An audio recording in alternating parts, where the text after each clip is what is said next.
이 새벽을 주님과 2부 돌아왔습니다.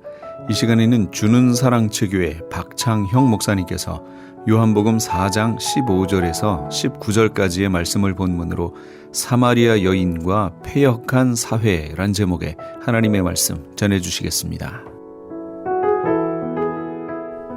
예수님 당시 유대인 사회는 다방면으로 부패가 너무 심해 무너지기 일보 직전에 있었습니다. 당시 이스라엘 사회는 정의도 질서도 양심도 모두 무너져 있었습니다. 사람들 스스로가 사람이 살 수 없는 사회 환경을 만들어 놓았고 이로 인해 가정들이 무너져 갔습니다. 다수의 대중은 가정이나 생활터전을 잃고 기본적인 생계 유지마저도 어려운 생활을 이어가고 있었습니다. 이런 상황에서 여성은 가장 큰 고통을 겪는 사회 계층이었습니다. 오늘은 요한복음 4장 15절부터 19절에 소개된 사마리아 여인과 관련된 사건들을 통해 부패할 대로 부패했던 당시 유대인 사회의 일면과 이에 대하여 예수님께서 보여주신 반응을 공부해 보려고 합니다. 말씀을 묵상하는 우리에게 성령님께서 간섭하셔서 은혜를 주실 것을 기도하는 마음으로 오늘 말씀을 공부해 보겠습니다. 오늘 본문인 요한복음 4장 15절부터 19절을 보면 사마리아 여인에게는 5 남편이 있었고 지금은 남편이 아닌 어떤 남자와 살고 있는 사실을 알게 됩니다. 그러나 주어진 스토리만 보고서는 이 여인에게 왜 5 남편이 있었는지 알 수 없습니다. 남편들이 사망했는지 아니면 이혼을 당했는지 아니면 이 여인이 남편을 버리고 떠났는지 알 수 없습니다. 아울러 이 여인의 나이도 알 수 없습니다. 선입견을 극복하지 못한 다수의 신앙인들은 이 여인을 부도덕스러운 여인으로 간주하고 이 스토리를 접근합니다. 그러나 오늘 본문을 관련 깊은 다른 성경 구절과 연결해서 살펴보면 아주 다른 결론에 도달하게 됩니다. 먼저 이 스토리와 가까운 관계를 가지고 있는 마태복음 5장 31절부터 32절은 다음과 같이 기록하고 있습니다. 31절 또 일러스되 누구든지 아내를 버리려거든 이혼 증서를 줄 것이라 하였으나 32절 나는 너희에게 이르노니 누구든지 음행한 이유 없이 아내를 버리면 이는 그로 간음하게 하며 또 누구든지 버림받은 여자에게 장가드는 자도 간음함이니라. 이 말씀은 마태복음 5장부터 7장에 기록되어 있는 산상수훈에 담겨있는 말씀입니다. 산상수훈은 예수님 당시 여러 기능을 가지고 있었습니다. 당시에는 인쇄 기술도 없었고 글을 기록할 수 있는 마땅한 자료도 부족했기 때문에 부피가 크거나 무거운 책을 지참하고 다니기가 불가능했습니다. 그래서 사람들은 유명한 선생들이 남긴 많은 분량의 교훈을 최대한 요약해서 몸에 지니고 다닐 수 있는 분량의 자료에 옮겨서 가지고 다녔습니다. 산상수훈은 사람들이 시간이나 공간에 구애받지 않고 말씀을 읽고 묵상할 수 있도록 복음의 핵심 내용을 한데 모아 선포하신 사건을 기록한 글이라고 볼 수 있습니다. 즉 마태복음 5장 31절과 32절은 예수님께서 아주 중요하게 여기신 내용인 것입니다. 마태복음 5장 31절, 32절은 신명기 24장 1절부터 4절을 인용한 말씀입니다. 그런데 신명기에 기록된 내용과 예수님께서 인용하신 내용을 자세하게 비교해 보면 중요한 차이가 있음을 보게 됩니다. 신명기 24장 1절과 2절에는 사람이 아내를 맞이하여 데려온 후에 그에게 수치되는 일이 있음을 발견하고 그를 기뻐하지 아니하면 이혼 증서를 써서 그의 손에 주고 자기 집에서 내보낼 것이요. 2절 그 여자는 그의 집에서 나가서 다른 사람의 아내가 되려니와 이렇게 기록되어 있습니다. 1절을 보면 4부분으로 나눌 수 있습니다. 첫째로 사람이 아내를 맞이하여 데려온 후에, 즉 결혼한 후에, 둘째로 그에게 수치되는 일이 있음을 발견하고 그를 기뻐하지 아니하면, 즉 이혼할 이유를 주는 것입니다. 유대인으로서 남자가 여자와 결혼해서 이혼할 수 있는 이유는 그 여자로부터 수치되는 일이 있음을 발견하면, 이렇게 기록하고 있는 것입니다. 세 번째로는 그럴 경우 이혼 증서를 써서 그의 손에 주고, 네 번째, 그를 자기 집에서 내보낼 것이요, 이렇게 신명기 24장 1절은 기록하고 있습니다. 창세기에 아담과 하와의 관계를 표현할 때 직접적인 표현을 피하고 알다라는 단어로 남녀 간의 밀접한 관계를 묘사하였듯이 신명기 24장 1절에 기록된 수치되는 일이란 원래 무척 좁은 의미를 갖고 기재된 글로 간주할 수 있습니다. 그러나 해석하는 사람에 따라 넓게 해석되어져서 남용되어질 수 있는 가능성을 내포하고 있는 위험한 글인 것을 알 수 있습니다. 예수님께서 언급하신 내용을 신명기와 비교해 보면 당시 남성들이 이 성경 구절을 얼마나 남용했는지 짐작할 수 있게 됩니다. 예수님께서는 신명기 24장 1절을 마태복음 5장에서 이렇게 인용하셨습니다. 31절, 또 일러스되 누구든지 아내를 버리려거든 이혼 증서를 줄 것이라 라고 번역을 하셨습니다. 31절은 예수님께서 왜 모세의 율법을 귀에 거슬리는 이런 상투적 단어를 선택하여 표현하셨을까를 생각해 보게 합니다. 우리 주위와 오랜 역사 속에서 사람들이 이행해온 관행을 거울 삼아 예수님께서 하신 말씀을 살펴보면 당시 남편들이 아내로부터 수치가 발견되어서 아내와 이혼을 한 것이 아니라 다른 여인과 간음할 부당한 마음을 품고 아내들을 버리기 위해 모세의 율법을 악용한 당시 관행을 표현하신 것이라고 본인은 생각합니다. 즉 누구든지 아내를 내버리려거든 이혼 증서를 줄 것이라는 말은 자기들의 간음 행위를 정당화시키기 위해 신명기를 왜곡했던 당시 사람들이 그들 간에 사용한 상투적 언어를 예수님께서 그대로 표현하신 것입니다. 31절은 당시 많은 남자들이 마음에 품고 있던 숨겨진 의도를 환한 대낮에 밝혀주고 계신 것입니다. 그들의 마음속에 감추어 있던 불의한 의도를 드러내신 예수님은 32절에서 패역한 사회적 관행과 풍습을 바로잡기 위해 새로운 원칙을 제정하셨습니다. 말씀하시기를 32절, 나는 너희에게 이르노니 누구든지 음행한 이유 없이 아내를 버리면 이는 그로 간음하게 하며 또 누구든지 버림받은 여자에게 장가드는 자도 간음함이니라. 32절은 예수님께서 당시 유대인들에게 제시하신 세 가지 원칙을 내포하고 있습니다.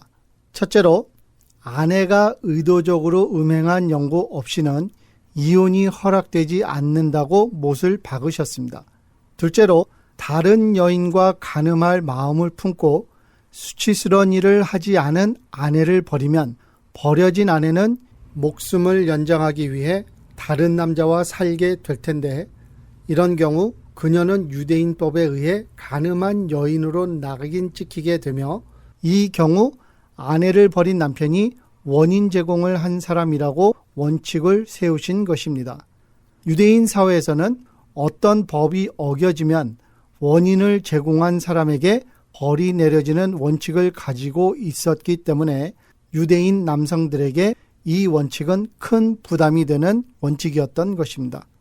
셋째로 누구든지 버림받은 여자에게 장가드는 자도 간음함이니라고 원칙을 세우심으로 남편에게 버림받은 여성에게 장가드는 남성도 간음하는 것이라고 못을 박음으로 남성들이 나쁜 음모를 가지고 서로 모략을 꾸밀 수 없도록 쐐기를 박으신 것입니다.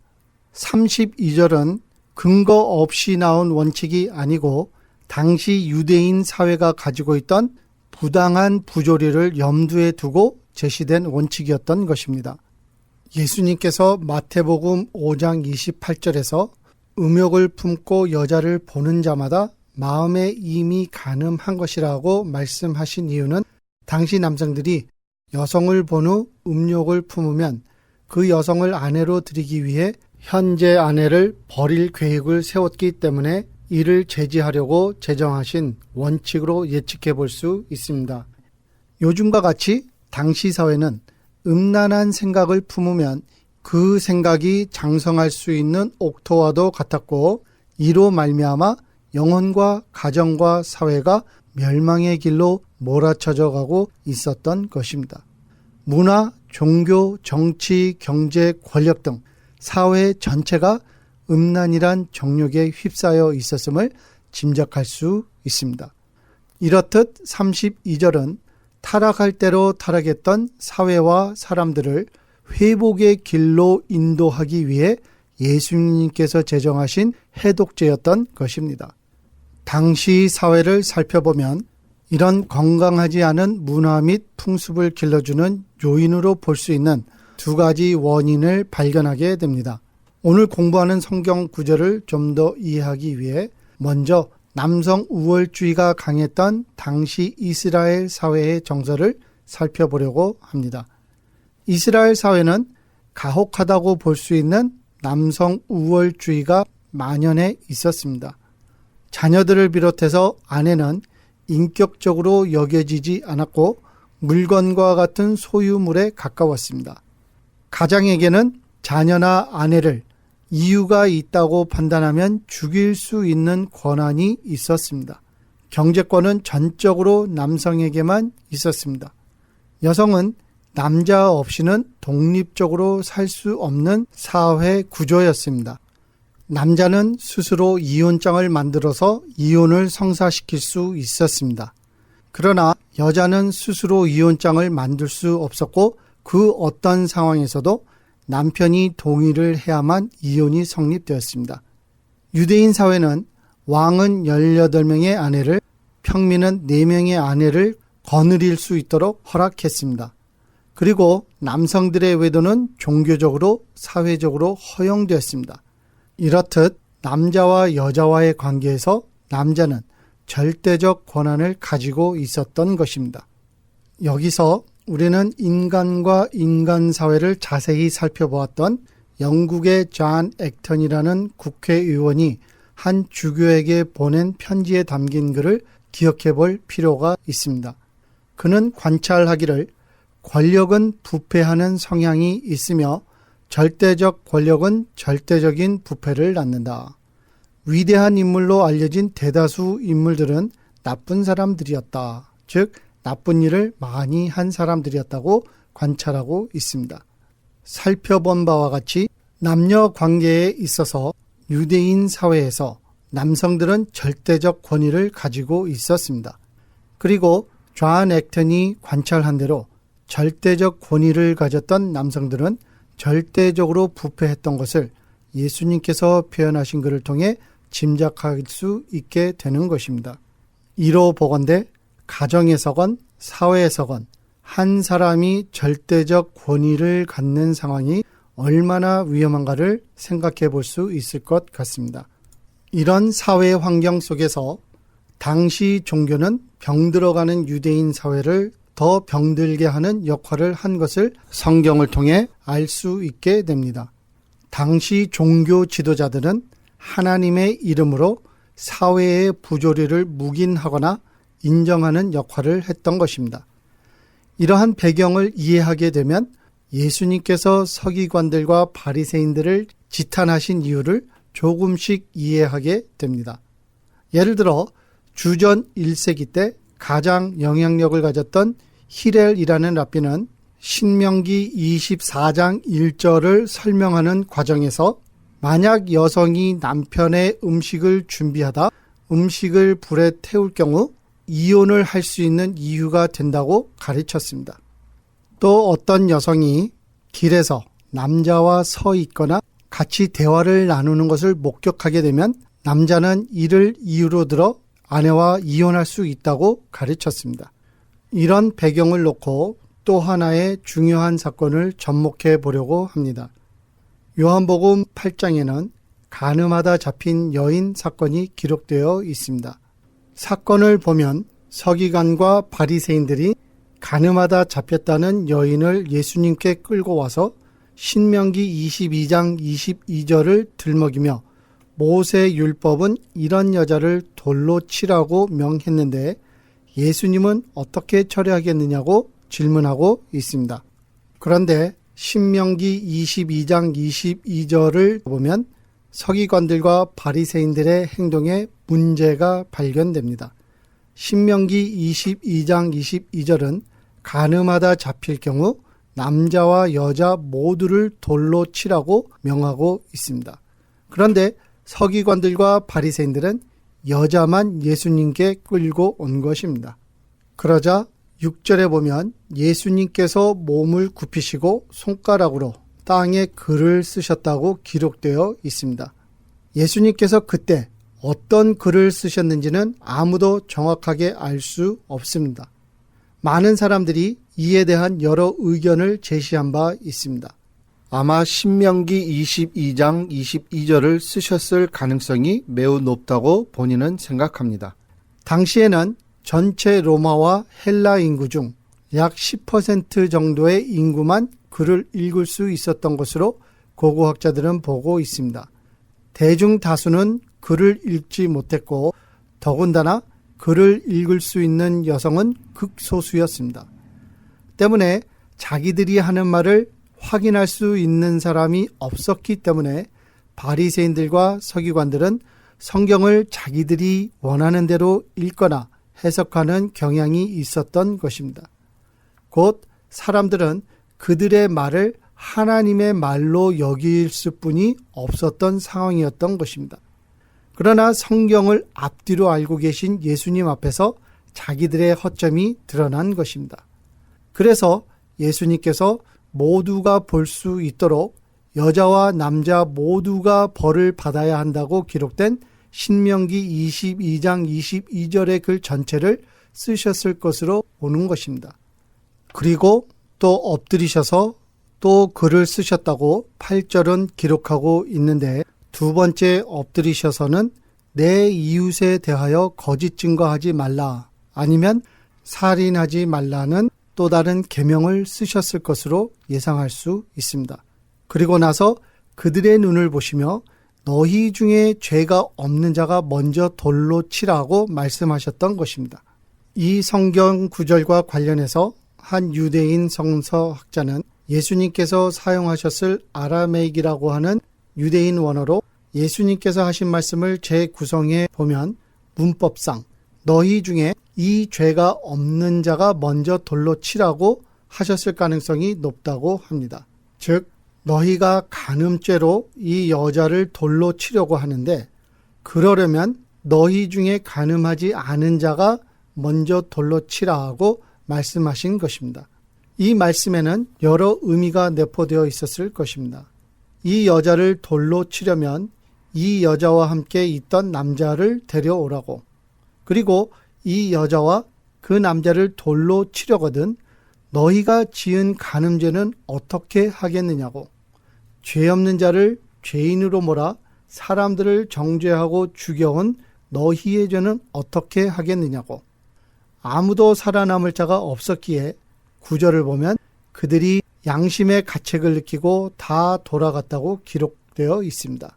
모두가 죄 지은 사실이 인정된 것입니다. 이 사건을 통해서 서기관들과 바리새인들의 거짓과 위선이 말씀에 비추어 드러난 것입니다.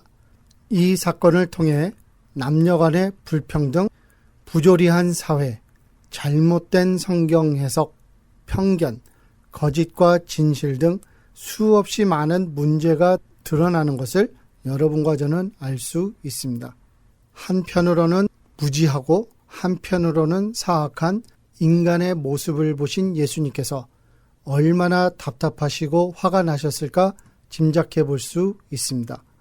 11절에 예수님께서 여자에게 다시는 죄를 범하지 말라고 하신 것으로 보아 예수님께서 죄를 간과하신 것은 아닙니다. 다만 한두 사람에게 국한된 문제가 아니라 사회 전체에 만연되어 있는 거대한 문제의 본질을 다루신 것으로 이해할 수 있다고 생각됩니다.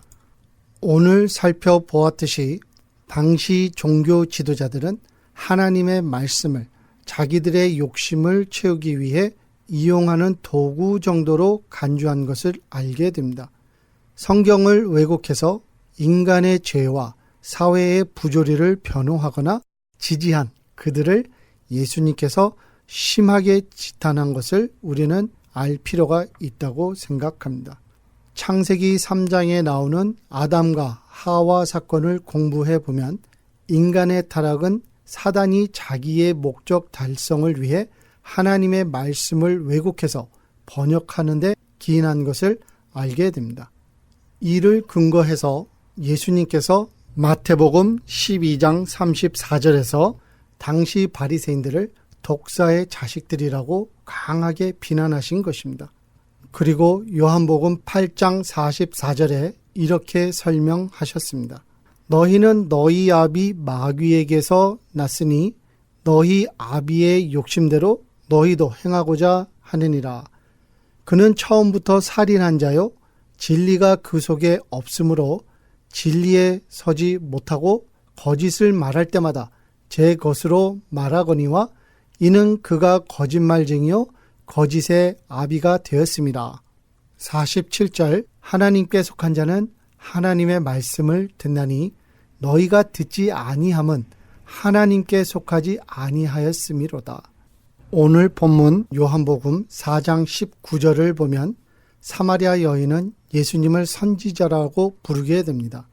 이는 베드로가 예수님을 메시아로 깨닫게 된 사건이 성령으로 말미암아 되었듯이 성경은 이 여인을 통해 예수님을 선지자로 부르게 한 것입니다. 선지자는 잘못된 길을 가는 사회를 종교가 바른 길로 인도해 주지 못할 때 하나님께서 보내는 사자를 의미합니다.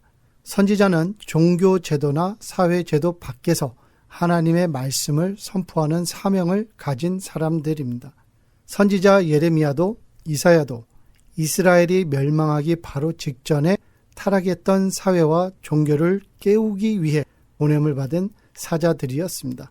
성령님께서 사마리아 여인을 통해 예수님을 선지자로 부르게 한 것은 이스라엘 사회의 멸망이 가까운 것을 의미하는 것입니다.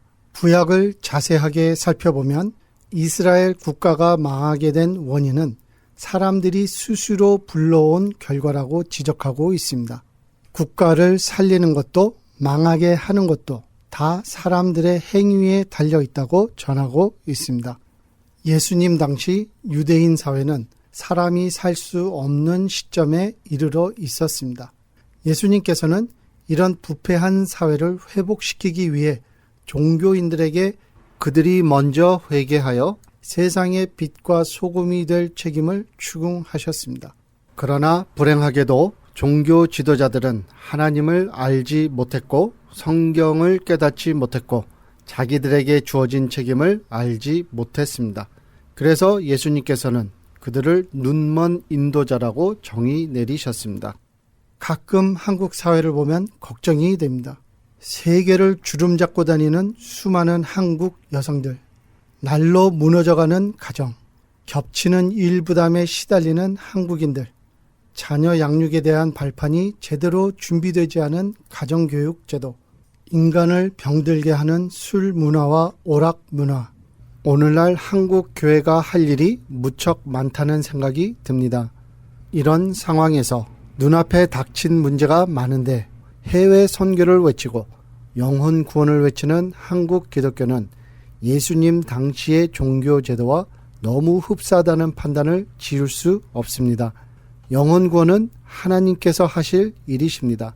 신앙인은 진리요 길이요 생명이신 예수님의 가르침을 묵상하면서 이 세상에서 바르게 살 수 있는 길을 모색하는 데 주력해야 한다고 생각합니다. 교회의 존립 목적과 운영 방법을 재정립하는 시간이 필요하다는 생각입니다. 이를 위해 무엇보다 말씀이 바르게 정리되어야 합니다. 그러나 이는 불가능에 가까운 일입니다. 예수님 당시처럼 하나님의 말씀의 권위가 점점 흐려져 가는 현실이 왠지 불안하게 느껴집니다. 성도님들의 헌신이 좋은 열매를 맺기를 기도합니다. 지금까지 주는 사랑 체교의 박창형 목사님께서 하나님의 말씀 전해주셨습니다. 배우고 나누고 기도하는 주는 사랑체 교회의 박창형 목사님의 목회에 관심이 있으시거나 설교 CD를 원하시는 분은 전화번호 213지역 247-3560 213지역 247-3560번으로 연락 주시기 바랍니다. 아니 당신 미장원 다녀왔어? 헤어스타일이 확 바뀌었네.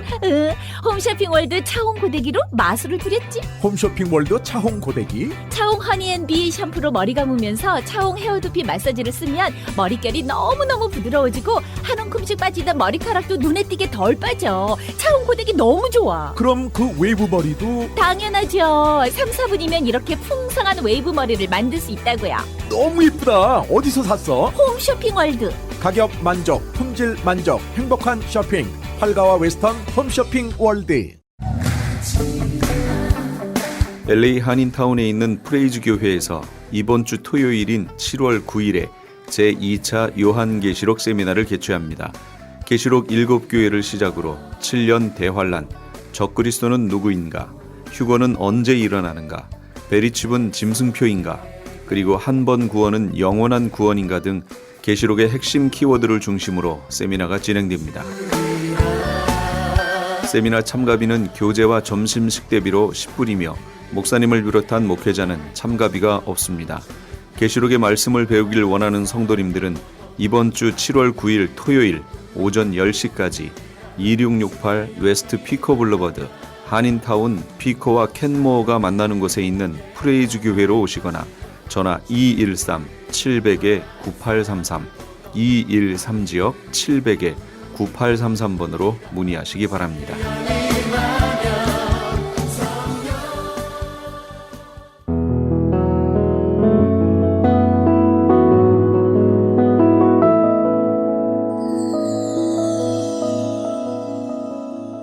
지금 여러분께서는 AM 1650과 인터넷을 통해 미 전역과 전 세계로 방송되는 크리스찬 헤럴드의 이 새벽을 주님과 2부 함께하고 계십니다.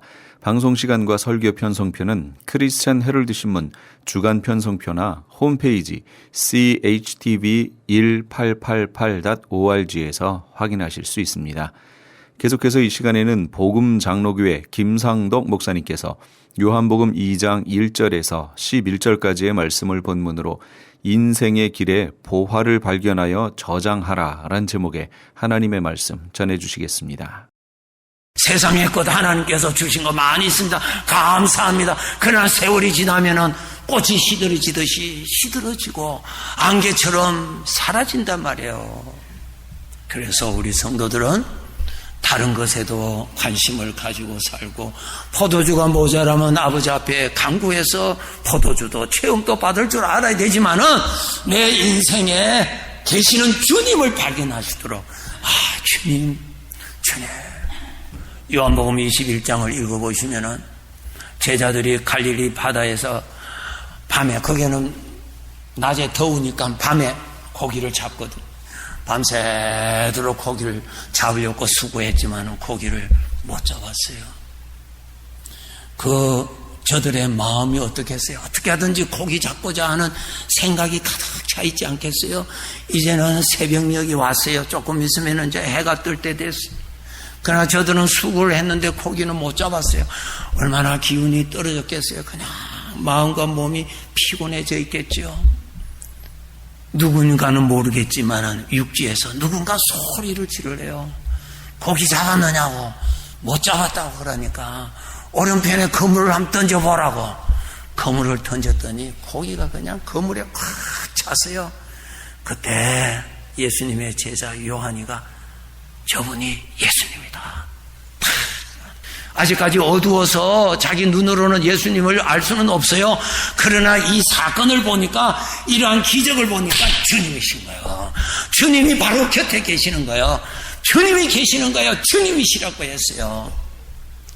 밤새도록 고기 잡으려고 정신 썼던 제자들 가운데 베드로가 주님이라는 사실을 딱 듣자마자 배도 팽개치고 고기도 팽개치고 주님에게로 달려가잖아요.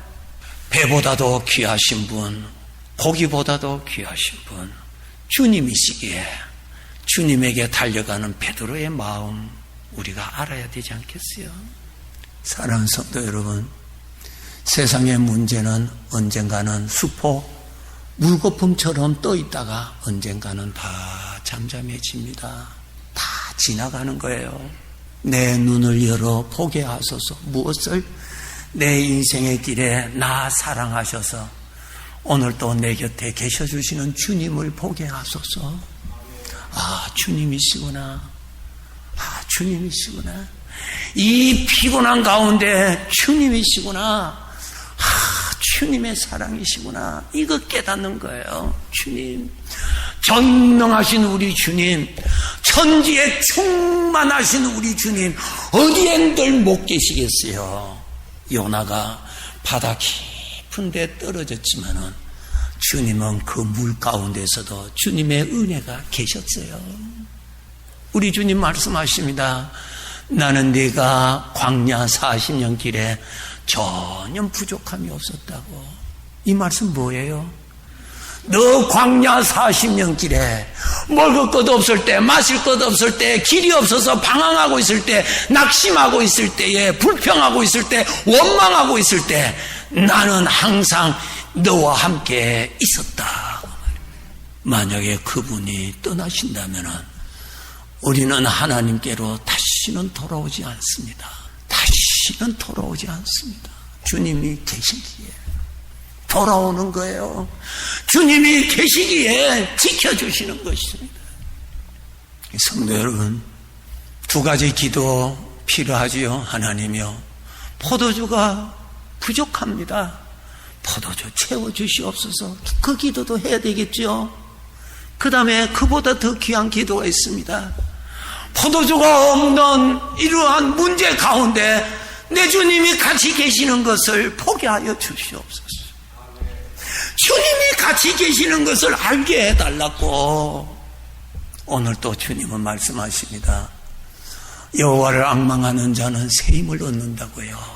젊은 사람은 피곤하고 호흡이 거칠어질지라도 여호와를 앙망하는 자는 결코 피곤하지 않는다고 하셨어요. 피곤한 현실의 길에 주님이신 것을 볼 수 있을 때마다 아, 주님이시구나, 주님이시구나, 주님이시구나, 주님의 은혜구나. 주님을 볼 때마다 새 힘 얻습니다. 새 힘을 얻는다고요. 주님을 볼 때마다 힘을 얻는다고요. 이길 수 있는 능력을 주신다고요. 주님을 발견해야 되는 거예요. 주님을. 다윗이 광야에서 피신 생활할 때, 사울 왕이 죽이려고 할 때 다윗이 광야에 저 동굴, 이 동굴, 저 동굴 피하면서 살던 때입니다. 한 번은 다윗이 분노가 턱 쳤어요. 나발이라고 하는 사람으로부터 큰 그냥 배신감을 느끼는 그런 큰 어려움을 겪었어요. 다윗이 얼마나 화가 났는지 자기와 함께 있는 칼을 들고 전쟁 싸울 수 있는 사람 400명을 데리고요, 나발이라고 하는 사람이 사는 그 성읍으로 밤새도록 지금 달려가는 겁니다. 달려가면서 나발만 죽이는 것이 아니라 그게 속한 사람 다 죽인다고 하는 결단을 가지고 가는 것입니다. 그런데 그 앞에 한 여인이 나타납니다. 아비가일이 딱 나타나요. 아비가일이 지혜롭게 이야기합니다. 지혜롭게 이야기할 때 다윗이 그때 한 말, 하나님께서 너를 보내서 내 분노를 다스려 주시는구나. 하나님이 너를 보내셔서 내가 이 엄청난 죄악, 살인 사건을 저지르지 아니하도록 하나님이 막아주시는구나. 다윗이 하나님의 손길을 거기에서 발견합니다. 그가 늙어서 인생을 되돌아볼 때, 그때 나발의 집으로 달려갈 때 자기 길을 막아주셨던 하나님의 은혜가 얼마나 감사했겠어요. 만약에 그때 하나님이 막아주시지 아니하셨으면 다윗은 400명 사람들과 함께 그 집안의 어린 아이까지 다 죽이기로 결단한 날이에요. 우리의 인생에도 내 마음에도 내가 감당할 수 없는 슬픔과 고통과 괴로움의 생각이 일어날 때는 얼마나 힘드는지 몰라요. 그렇잖아요. 우리 다 똑같잖아요. 그때 하나님이 이러한 모양 저러한 모양으로 막아주셔서 우리가 이렇게 왔습니다. 아멘.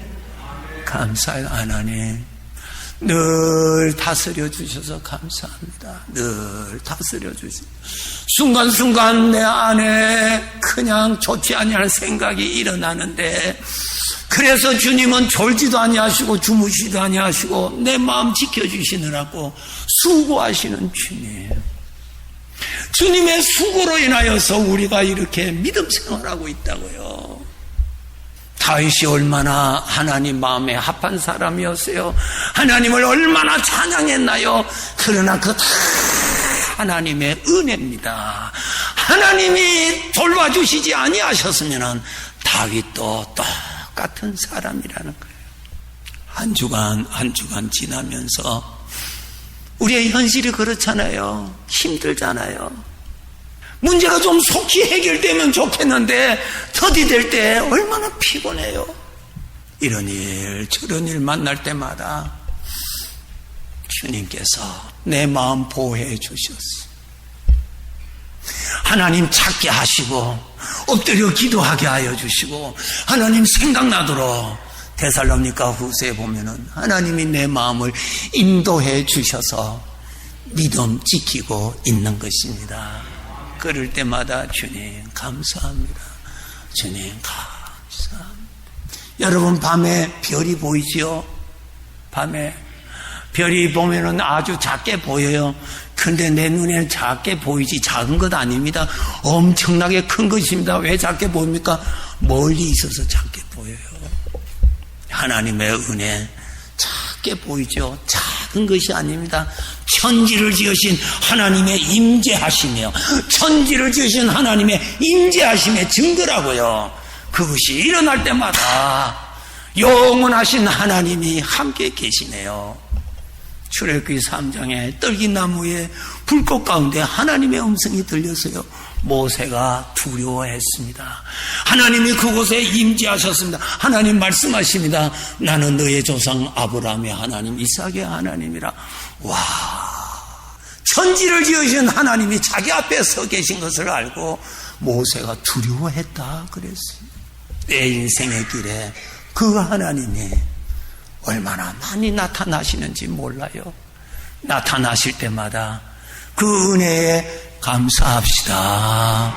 나를 지켜주시는 하나님께 감사하고, 나의 마음을 다스려 주시는 하나님께 감사하고, 세상을 향하여 가고 싶은 마음 충동이 일어날 때마다 내 마음을 결코 놓지 아니하시고 끝내는 하나님께로 오도록 이끌어 주시는 그분의 열심, 그분의 수고, 그분의 사랑에 감사합시다.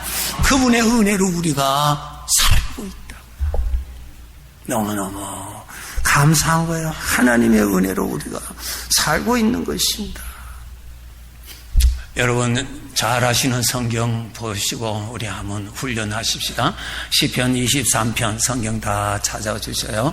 잘 아시는 성경입니다. 한번 보시고, 다윗이 얼마나 하나님의 은혜를 많이 알고 하나님의 은혜에 감사하면서 인생을 살았어요. 다윗에 대해도 얼마나 인생에 문제가 많았어요.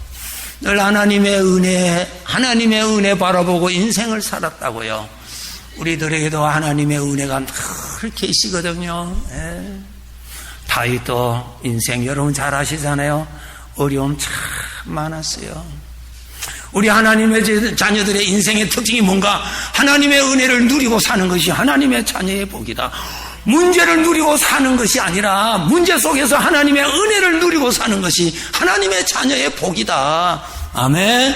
하나님의 자녀요. 시편 23편에 보면 다윗이 그렇게 살았습니다. 자, 1절 보세요. 여호와는 나의 목자시니. 다윗은 그래요. 하나님은 자기와의 관계가 있습니다. 나의 삶에 친히 계시는 하나님이었어요. 자, 2절에 한번 봅시다. 그가 나를 푸른 풀밭에 누이시며. 푸른 풀밭, 참 환경이 좋아요. 어느 날은 너무너무 좋지요. 참 편안합니다. 그런데 그게 보세요. 그가 나를 푸른 풀밭에 누이시며. 편안하실 때 있습니다. 참 좋을 때 있습니다. 그럴 때 놓치지 마세요. 하나님께서 이 은혜를 주셨구나. 아멘. 그가 나를 푸른 풀밭에 누이시며 그가 나를 쉴만한 물가로 인도하시는도다. 항상 어려움만 있는 것이 아니라 어떤 때는 찬양하고 싶을 때도 있어요. 어떤 때는 너무 은혜가 많아서 좋아요. 그때 놓치지 마세요. 아, 하나님이 나에게 이 은혜를 주셨구나. 다윗이 하나님의 은혜를 깨달았어요. 그가 나를 신앙이 훈련이 되지 아니할 때는 편안할 때 하나님 잊어버립니다. 그때 조심하세요. 편안할 때 하나님 감사합니다. 나에게 이런 은혜를 주셔서 감사합니다. 하나님께서 인도해 주셔서 감사합니다. 3절에 보세요. 이제 문제를 만납니다. 내 영혼을 소생시키시고 내 마음에 걱정을 만나면은 내 마음이 힘들어요. 피곤해져요. 어떤 데는 절망이 돼요. 어떤 데는 의욕이 떨어져요. 그럴 때가 있다고요. 우리에게 내 영혼을 소생시켜 주시고 그럴 때 내 마음을 일으켜 주시고 그럴 때 하나님 바라볼 수 있도록 하나님이 생각나게 하십니다. 그분이 바로 주님이십니다. 주님이 내 마음을 이끌어 주시니까 빠지지 않는 것입니다. 여러분 지금 주어져 있는 문제만 생각하시면 우리는 그냥 떨어집니다. 그냥 떨어집니다. 우리에게 걱정거리가 왜 없겠어요? 내일을 생각하면 불안하게 하는 것들이 왜 없겠어요? 그것 바라보면 그냥 떨어지는데 오늘 또 떨어지지 아니하고 내일 또 떨어지지 아니한 것은 그분이 내 마음을 붙들고 일으켜 주시니까 오늘 또 버티고 사는 것입니다. 할렐루야. 하나님의 은혜요. 하나님의 은혜. 하나님의 은혜. 하나 예를 드릴게요. 하나님께서 이스라엘 백성들 광야로 데려가셔서 훈련시키세요. 만나를 내려주세요. 만나가 뭐예요? 만나 하나님께서 이스라엘 백성들에게 특별하게 주신 음식이었어요. 예? 겨울에 내리는 이슬처럼 하얗게 밟으면 바삭바삭하는 이슬처럼 그것을 모아서요 빻으면 가루가 돼요. 그거 가지고 이제 빵도 만들어 먹고 하나님께서 만나를 주셨어요.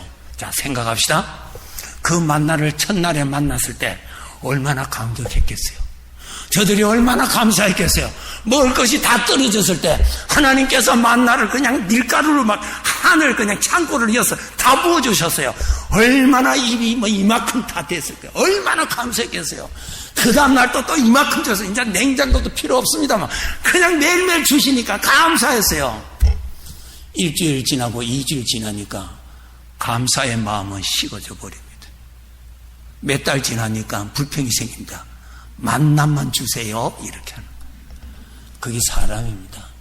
하나님 이런 은혜 말고요 더 큰 기적 달라고요.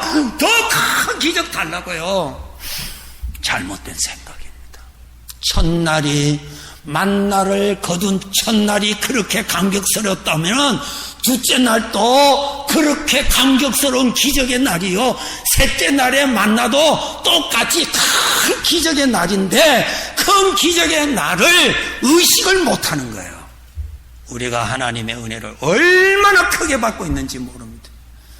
우리가 마음껏 찬송할 수 있는 이 자리에 있다는 것만 해도 말로 표현할 수 없는 은혜입니다. 오늘도 내가 병실에 누워있지 아니하고 주의 성전에 앉아있는 것만 해도 얼마나 기적인지 모릅니다. 근데 이것을 기적으로 생각 안 한단 말이에요.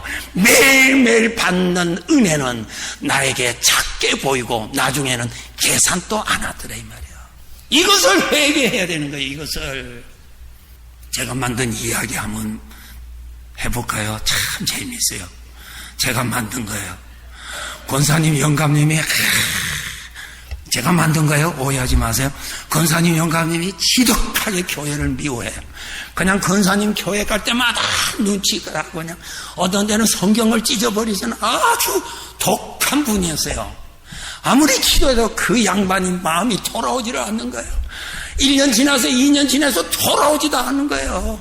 그런데 어느 날 이 영감님이 여보 내일 나도 교회 갈까 그렇게. 아직 교회는 안 갔는데 그 소리 들었을 때 우리 권사님 얼마나 눈물 펑펑 흘리겠어요. 아이고 하나님 감사합니다. 하나님 감사합니다. 감사합니다. 그래서 결국은 교회 왔어요. 교회 앉았어요. 그냥 교회 앉은 영감 막 뒷모습만 봐도 천사 같고 너무 좋아. 너무 감사합니다. 감사합니다. 매일매일 나오시는 가족 보고 감사하세요?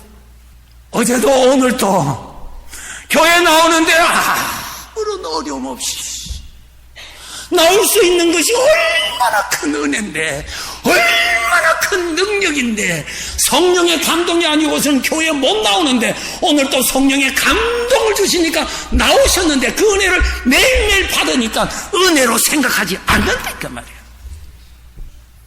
사고로 이것도 제가 만들었어요. 교통사고로 그냥 병원에 가서 6개월 동안 누워있었어요. 꼼짝 못하다가 오늘 드디어 그냥 퇴원했어요. 퇴원하자마자 교회 가고 싶어서 그냥 불편한 몸이지만 앉았어요.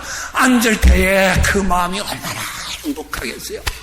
이 성도들과 함께 예배드리는 이 자리에 내가 있다는 것이 얼마나 행복하겠느냐. 하나님의 큰 기적을 베풀어 주셔서 감사합니다. 그러지요. 우리가 당연히 그래야지요. 매일매일 나오는 것은 기적이 아닙니까? 매일매일 나오는 것은 작은 겁니까?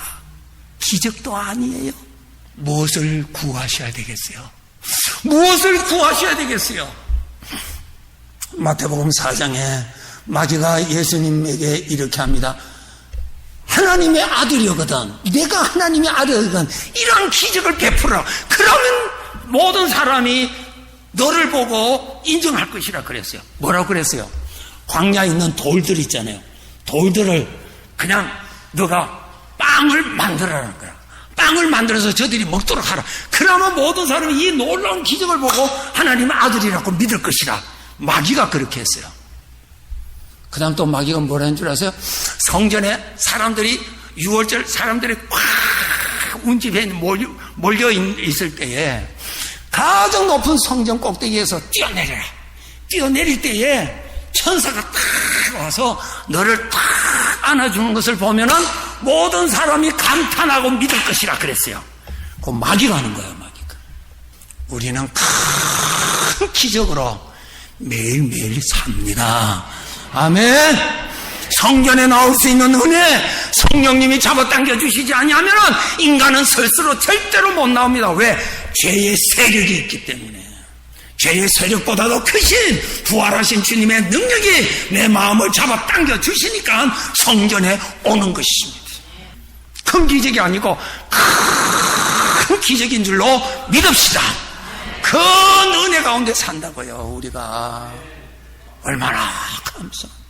시편 23편 계속해서 다윗이 뭐라 합니까? 내가 사망의 음침한 골짜기를 다닐지라도 우리가 신앙생활 하는데 어려운 일을 당한다요. 그래도 그 가운데 주님이 같이 계시는 거예요. 그 가운데 주님이 계시다는 거예요. 주님이 계시다는 거예요. 문제를 만나면은 문제만 자꾸 집중하지 마시고 문제 가운데서도 끝까지 내 복이 되시는 주님을 바라봅시다. 주님을 생각합시다. 주님을 생각합시다. 구원이 일어날 것입니다. 그분이 나를 구원해 주실 것입니다. 신앙생활 오래 하신 분일수록 연로하신 분일수록 장막은 수명이 돼서 허물어질지라도 그 영혼은 하나님과 더욱 충만했어요. 늙어도 여전히 결실하고 지내기 풍족한 심령이 되시기를 주님의 이름으로 축복합니다. 나의 관심은 주님이시라고요. 주님 감사합니다. 주님 내 귀 더 열어주셔서 주님의 발자국 소리도 듣게 해주시고 내 눈 밝게 해주셔서 주님의 은혜의 손길이 스치는 것도 볼 수 있게 해주셔서 그래서 주님 감사합니다. 나 사랑해 주셔서 감사합니다. 내 곁에 계시니 감사합니다. 지금 또 보호해 주시니 감사합니다.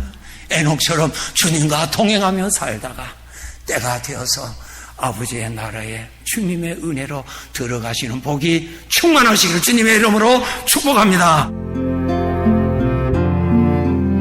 지금까지 복음장로교회 김상덕 목사님께서 하나님의 말씀 전해주셨습니다. 복음장로교회는 1751 웨스트 라하브라 블루버드 라하브라에 위치하고 있습니다. 교회에 대한 자세한 안내나 신앙상담은 562지역 694-6214 562지역 694-6214번으로 문의하시기 바랍니다. 미국 최초 서든 캘리포니아 세미너리 상담심리학 석사와 결혼가족 치료사, 상담심리학 박사 한국어 과정, 캘리포니아 심리학협회가 인정한 서든 캘리포니아 세미너리 과정 수료 시 캘리포니아 면허 시험 응시 자격이 부여되며 면허 취득 시 직접 클리닉도 오픈하실 수 있습니다. 저렴한 학비, 다양한 장학금으로 학비 걱정도 끝. 한국어로 편하게 배우는 심리학 석박사 과정 서든 캘리포니아 세미너리 323-529-3339 323-529-3339 LA 한인타운에 있는 프레이즈 교회에서 이번 주 토요일인 7월 9일에 제2차 요한계시록 세미나를 개최합니다. 계시록 7교회를 시작으로 7년 대환란, 적그리스도는 누구인가, 휴거는 언제 일어나는가, 베리칩은 짐승표인가, 그리고 한 번 구원은 영원한 구원인가 등 계시록의 핵심 키워드를 중심으로 세미나가 진행됩니다. 세미나 참가비는 교재와 점심 식대비로 10불이며 목사님을 비롯한 목회자는 참가비가 없습니다.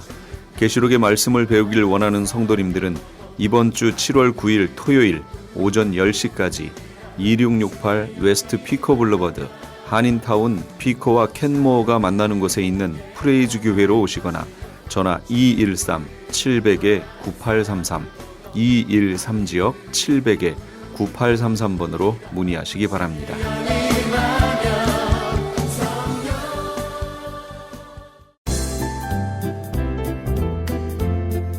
건강 칼럼. 안녕하세요. 건강 칼럼 8번째 시간입니다. 추수감사절 연휴를 맞이하여 즐거운 시간을 보내시기를 바랍니다. 오늘은 기에 대하여 이야기 나누어 보도록 하겠습니다. 기가 왕성하면 혈기가 왕성하다고 하고 기가 떨어지면 감기에 걸렸다고들 합니다. 기라는 것은 생기를 말하는데 식물이 딱딱한 씨앗을 뚫고 나오는 힘을 말하기도 합니다. 혈기가 왕성한 사람을 보면 대부분 코로서 호흡을 하고 그렇지 못한 사람들은 입으로서 자주 호흡을 합니다. 성경에서는 사람이 죽을 때 기운이 다하여, 기운이 쇠하여, 기운이 진하여 죽는다고 합니다. 이와 같이 생기는 생명과 밀접한 관계가 있는 것 같습니다. 생기가 도는 사람은 코로서 숨을 쉬고 그 생기는 피를 만들고 어혈을 밖으로 빼내는 작용을 합니다. 일단 코로 숨을 쉬게 되면 심장과 대장이 숨을 쉬게 되고 심장은 몸 안에서의 각종 작용을 하고 대장은 몸 밖의 피부에 작용을 하게 됩니다. 그러니까 아토피 피부를 가진 사람은 대장이 나쁘다고 보시면 됩니다. 다시 말씀드리면 아토피 피부의 사람은 대장이 나쁘고 그 원인은 생기가 부족해서 이런 일이 생기게 된다는 것입니다. 심장 계통이 좋지 않은 분들도 그 원인은 생기가 부족해서 어혈을 밖으로 밀어내지 못하게 될 때 여러 가지 심장 계통의 질병을 앓게 되는 것입니다. 그러면 어떻게 하면 생기를 우리 몸에 끌어들일 수 있을까요? 결론부터 말씀드리자면 건강한 흙에서 땅 기운을 받은 식물과 그 씨앗을 먹으면 됩니다. 식물이 좋다는 것은 일반적인 상식이 됐지만 오늘은 아주 좋은 땅 기운이 어떤 기적을 실제적으로 만들어냈는지를 말씀드리겠습니다. 가디나 노인 아파트에서 기적의 영양제 M3를 보내달라는 전화를 받았습니다. 오시라고 했더니 몸이 아파서 걸을 수가 없다고 하기에 제가 직접 배달을 갔습니다. 그 권사님의 말씀인즉 4년 동안 기침을 해서 배가 등에 붙었고 기침을 자주 해서 잠을 주무실 수가 없기에 수면제를 드신다고 했습니다. 그리고 축농증이 아주 심하다고 했고 체중은 66파운드로 빠져서 병원에서 준비하시라고 했다고 합니다. 이제 마지막으로 지푸라기라도 잡는 심정으로 기적의 영양제라는 M3를 주문했는데 저보고 살 수 있냐고 묻더군요. 그래서 제가 말씀드리기를 사람의 생명은 하나님께 있지만 하나님께서 복으로 주신 선물을 우리가 가끔 발견하지 못할 때가 있다고 했더니 그 권사님이 먹어보겠다고 하더군요. 그래서 드시고 10일 후에 그 권사님께 전화가 왔는데 몇 병을 더 배달해 달라는 것입니다. 가서 뵈니 말씀하시기를 M3를 먹는 그날 4년 동안 했던 기침이 멈추었고 수면제 없이 잠을 편히 잘 수 있었고 코에 생긴 고름덩어리, 축농증도 일주일 만에 다 없어져서 병원에 갔더니 의사가 깜짝 놀라면서 병원까지 날라서 왔냐고 했더군요. 도저히 걸을 수 없는 상태였던 것 같습니다. 지금은 식욕이 생겨서 하루에 5번 식사를 하신다고 하면서 기운이 펄펄 나신다고 합니다. 두 번째 사례는 어느 어머니의 전화를 받았는데 본인이 M3를 복용하고 있는데 너무 좋아서 혹시 아기에게 먹일 수 있냐고 물어봤습니다. 아기의 나이는 1년 6개월이고 변을 못 봐서 어머니가 손가락으로 해결하신다고 했습니다. 또한 왜 그런지 걷지도 못한다고 했습니다. 1년 6개월이면 약간은 걷는다고 합니다. 그래서 조심스럽게 말씀드리기를 M3 하나를 주스나 우유에 타서 먹여보라고 했습니다. 그랬더니 3일 후에 전화 오시기를 아기가 변을 스스로 보았고 걷는다는 것입니다. 정말 놀라운 기적입니다. 그렇습니다. 기적의 영양제 M3는 생기를 보충해주는 창세기 1장 29절대로 만들어진 하나님의 음식입니다. 하나님이 가라사대 내가 온 지면에 씨 맺는 모든 채소와 씨 가진 열매 맺는 모든 나무를 너희에게 주노니 너희 식물이 되리라 하신 말씀대로 만들어진 유태인의 특수 영양제입니다. 위에서 말씀드린 3명 이외에도 약 2천여 명의 분들이 큰 효과를 보셨고 약 200만 정 이상 팔린 제품이 M3입니다. 무슨 병에 걸렸든지 큰 효과를 주는 신비한 기적의 영양제 M3. 무료 건강 상담과 기적의 영양제 M3 구입에 관한 문의는 213-435-9600번 213-435-9600입니다. 감사합니다.